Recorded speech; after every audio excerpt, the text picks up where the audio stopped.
کوئی شخص مر جائے تو اس کے لیے دعا کی جاتی ہے کہ اللہ تعالیٰ اس کو قبر کے عذاب سے محفوظ رکھے۔ کیا یہ عذاب اس کے جسم پر ہوتا ہے یا روح پر؟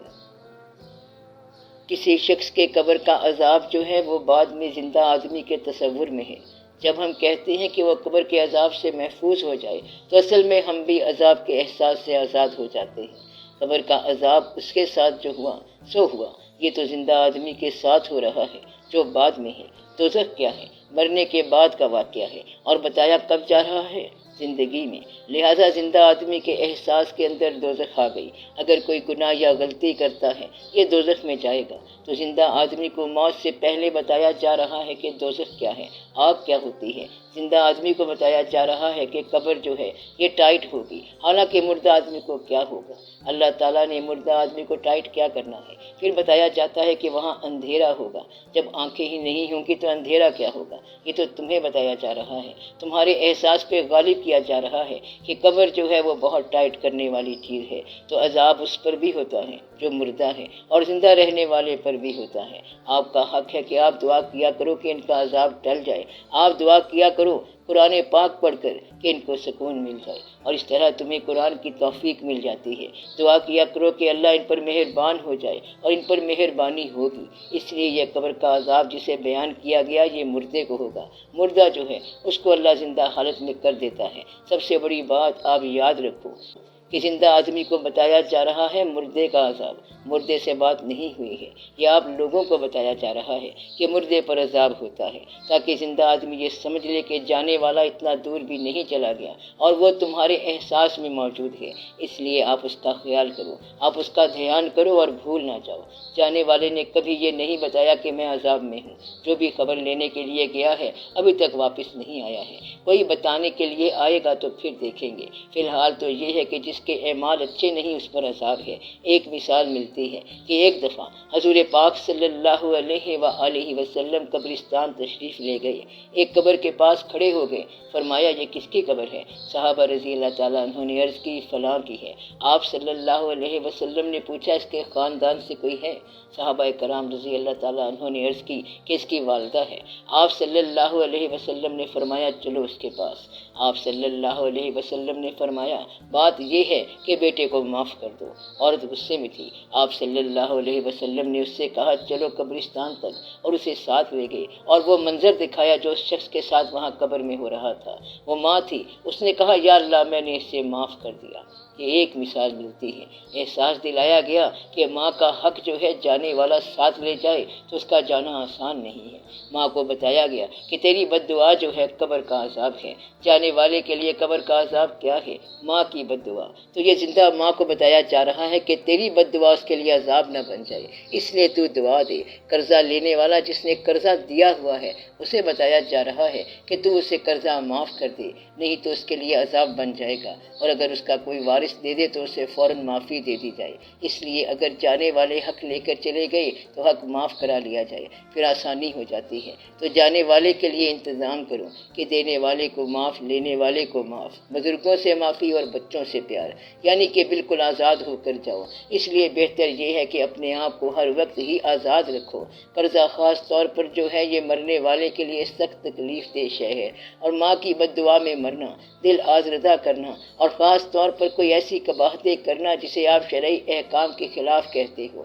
اس لیے بتایا یہ جا رہا ہے کہ آپ توبہ کرتے رہا کرو، تاکہ موت آئے تو گناہ میں نہ آئے بلکہ حالت توبہ میں آئے۔ اللہ تعالیٰ آپ کو معاف رکھے، توبہ کے بغیر موت نہ آ جائے، گناہ کی حالت میں موت نہ آنے دیا کرو۔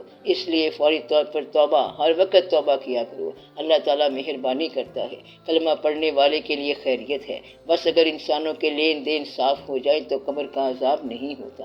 یہ آپ کو کسی مولوی نے بتایا ہوگا کہ موت کا منظر، مرنے کے بعد کیا کیا ہوتا ہے۔ مومن کے لیے کچھ بھی نہیں ہوتا بلکہ سارا اللہ کا رحم ہی ہوتا ہے۔ اگر کسی شخص کی اولاد میں سے کوئی ایک آدمی دعا مانگنے والا ہو کہ میرے والدین پر رحم کر دیں تو ان پر رحم ہو جاتا ہے۔ اس مرنے والے آدمی کے اپنے خاندان میں سے اگر کوئی پرانا بزرگ یہ کہے کہ میری اولادوں پر رحم کر دیں تو سمجھو رحم ہو گیا۔ امت کے لیے دعا کرنے والے ہزارہا فقیر بیٹھے ہوئے کہہ رہے ہیں کہ امت پر رحم کر دیں، تو سمجھو رحم ہو گیا۔ مولوی جو بتاتا ہے کہ یہ قبر کا عذاب ہے، قبر کا عذاب اس نے دیکھا نہیں ہے، تو قبر کا عذاب بیان کرنے والا قبر کا عذاب غلط بیان کر رہا ہے۔ زندہ آدمی آپ کو بتا رہا ہے کہ دھیان کرو قبر میں عذاب ہوگا، لیکن یہ کسی نے نہیں کہا کہ فلاں قبر میں عذاب ہے۔ بس ایک دفعہ حضور پاک صلی اللہ علیہ وآلہ وسلم نے فرمایا تھا اور کسی نے نہیں کہا، اس لیے آپ ان باتوں سے نہ ڈرا کرو، ایسی کتابیں نہ پڑھا کرو، یہ جھوٹی بات ہے۔ مسلمان جس نے کلمہ پڑھا ہے اس کے بارے میں ایک حدیث ہے، یعنی جس نے لا الہ الا اللہ کہہ دیا وہ جنت میں داخل ہو گیا۔ حضور پاک صلی اللہ علیہ وآلہ وسلم نے فرما دیا۔ صحابہ کرام رضی اللہ تعالیٰ عنہ بعد میں حضور پاک صلی اللہ علیہ وسلم کے پاس گئے اور عرض کی کہ سرکار صلی اللہ علیہ وسلم ایسے اوپنلی نہ کہا جائے، ایسا نہ ہو کہ لوگ پھر عمل ہی نہ کریں۔ آپ صلی اللہ علیہ وسلم نے فرما دیا ہے کہ جس نے لا الہ الا اللہ کہہ دیا وہ جنت میں داخل ہو گیا۔ آپ صلی اللہ علیہ وسلم نے فرمایا بات ٹھیک ہے کہ جس نے لا الہ الا اللہ محمد رسول اللہ کہہ دیا، ایک دفعہ پورا کلمہ پڑھ لیا، وہ جنت میں داخل ہوگا۔ باقی رہ گیا دین کا نظام شریعت، اجتماع کا واقعہ، سوسائٹی، سماج، معاشرہ، حکومت، یہ سارا کام کرنا ہے اور کرنا چاہیے۔ اس کا نام شریعت ہے۔ اور ایمان کیا ہے؟ لا الہ الا اللہ محمد رسول اللہ صلی اللہ علیہ وسلم۔ تو ایمان کیا ہے؟ اللہ ایک ہے اور رسول اللہ صلی اللہ علیہ وآلہ وسلم اللہ کے رسول ہیں۔ اگر اس بات پر پورا ایمان آ جائے تو بندہ مسلمان ہو گیا۔ جیسا کہ میں نے پہلے بتایا ہے کہ جب کوئی آدمی مسلمان ہونا چاہتا تو حضور پاک صلی اللہ علیہ وسلم کے پاس حاضر ہوتا، یا رسول اللہ صلی اللہ علیہ وآلہ وسلم میں مسلمان ہونا چاہتا ہوں۔ آپ صلی اللہ علیہ وسلم فرماتے چلو پڑھو کلمہ، بسم اللہ الرحمن الرحیم، لا الہ الا اللہ محمد رسول اللہ صلی اللہ علیہ وآلہ وسلم۔ اگر تھوڑی دیر بعد وہ بندہ مر گیا تو کدھر چلا گیا؟ وہ جنت میں چلا گیا۔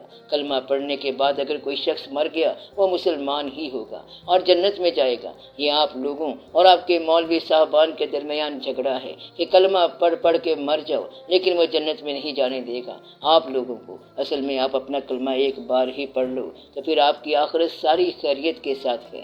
یہ نہیں ہو سکتا کہ مسلمانوں کو دوزخ میں ہی بھیجا جائے۔ اگر دوزخ میں بھیج دیا اللہ میاں نے تو کافر کہیں گے چلو اچھا رہا، تم تو ہمیں مسلمان بناتے تھے، تم بھی ادھر آ گئے، ہم پھر اچھے رہے، عیش کرتے رہے۔ ایسا کوئی واقعہ نہیں ہے۔ مسلمان جنت میں ہی جائے گا، مسلمان ہونا ہی جنت ہے، اور حضور پاک صلی اللہ علیہ وآلہ وسلم پر ایمان لانا ہی جنت ہے۔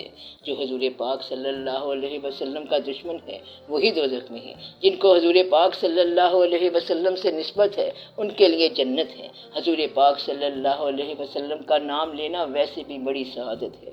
آپ کی دنیاوی محبوب کے کسی کام کی کوئی تعریف کرے تو آپ مہربان ہو جاتے ہو، اور اللہ کے محبوب صلی اللہ علیہ وآلہ وسلم کی تعریف کرنے والے پر اللہ مہربان نہیں ہوگا تو اور کیا ہوگا؟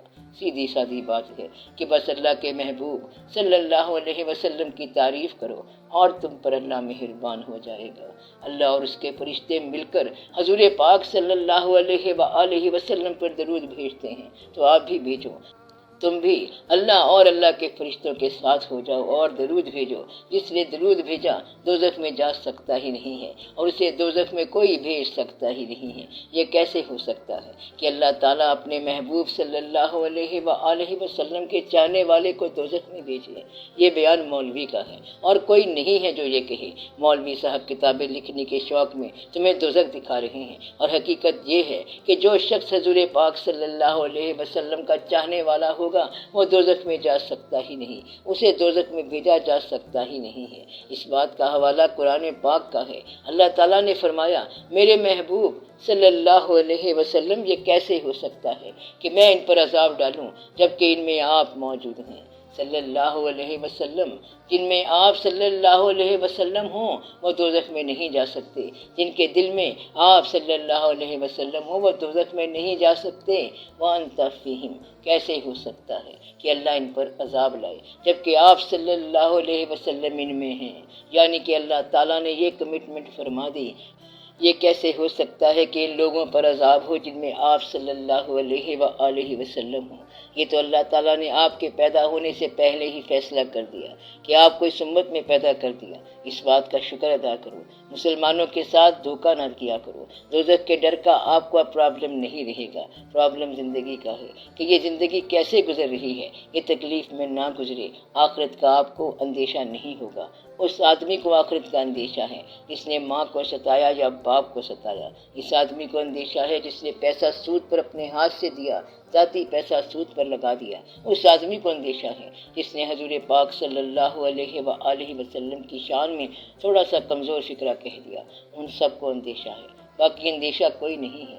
اس لیے آپ ایک خیال کرو، حضور پاک صلی اللہ علیہ وآلہ وسلم کی شان کے بارے میں بہت احتیاط رکھو اور ان کے بارے میں بہت محبت کے لفظ رکھو، اور پیسوں کا استعمال جائز ہونا چاہیے، اور ماں باپ کی قدر، حفاظت اور خدمت ہو۔ پھر عذاب نہیں ہے، قبر کا عذاب مسلمانوں کے لیے نہیں ہے۔ مومن کلمہ پڑھ پڑھ تھک گئے ہیں اور یہ قبر کا عذاب اس لیے بیٹھے ہیں، اور یہ قبر کا عذاب لیے بیٹھے ہیں۔ ویسے بھی آپ سوچو کہ بہت سارے مذہبوں میں جب کبھی کوئی نیا دین آتا ہے تو دعوت دینے کے وقت لوگوں کو بتایا جاتا ہے کہ دیکھو آپ ہمارے دین میں شامل ہو جاؤ تو آپ کے لیے بہتری ہو جائے گی، دنیا میں بہتری ہو جائے گی، آخرت اچھی ہو جائے گی۔ انہیں یہ تو نہیں کہا جائے گا کہ آپ ہمارے ساتھ شامل ہو جاؤ، آپ کو قبر کا عذاب آ جائے گا۔ یہ تو بعد میں آ کے اس کی ذرا وضاحت کی گئی۔ سارے قرآن پاک کو آپ پڑھ لو، کسی مسلمان کے لیے کہیں عذاب نہیں لکھا ہوا، کسی مسلمان کے لیے قرآن پاک میں عذاب کا ذکر نہیں ہے۔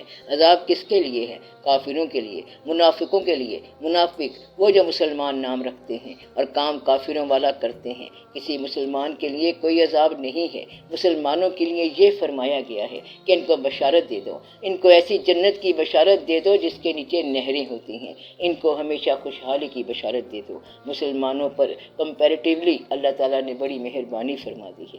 آپ نے ضرور عذاب لینا ہے، کوشش کر کے دیکھ لو، پھر بھی آپ کو عذاب نہیں ملے گا، آپ کو عذاب نہیں آئے گا، اس امت پر بھی عذاب نہیں آئے گا۔